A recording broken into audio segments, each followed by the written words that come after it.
In a statement released on the 23rd of October by the Africa Institute for Energy Governance, it was revealed that 6 employees working for the NGO had been arrested and detained at the Kiira police station.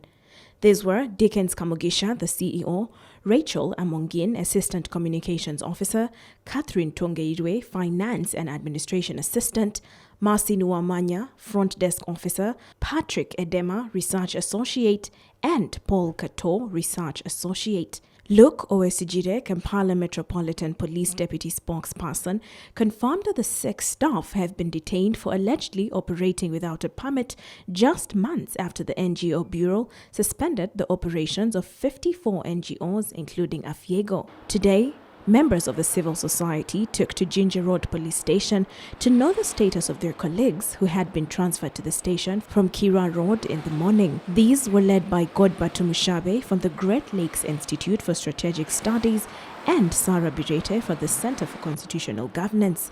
Journalists, upon arrival, were not allowed to get any close.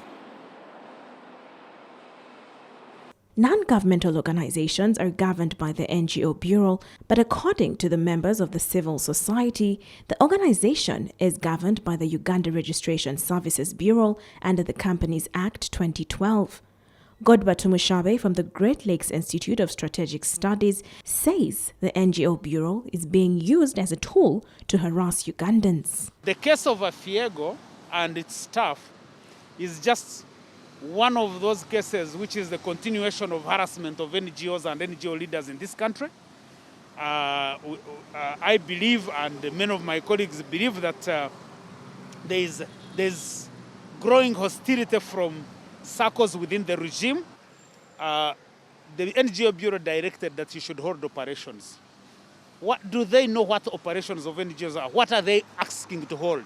Are they saying you should stay at home?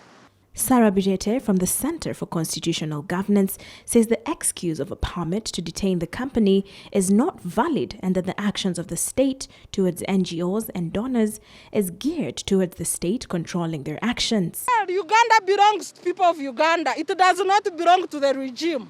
You can harass people the same way past regimes have done, but you cannot take away the citizenship of Uganda, actions of the state.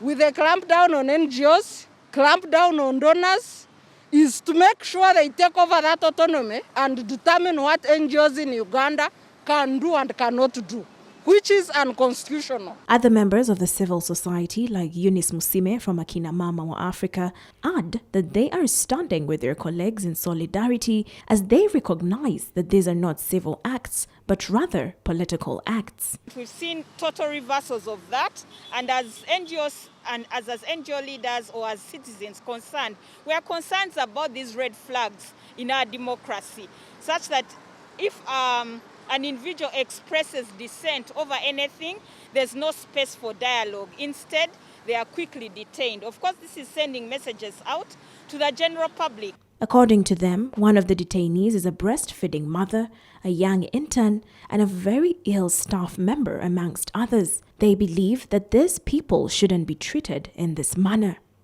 Melissa Mboha, reporting for CTV, PM Edition.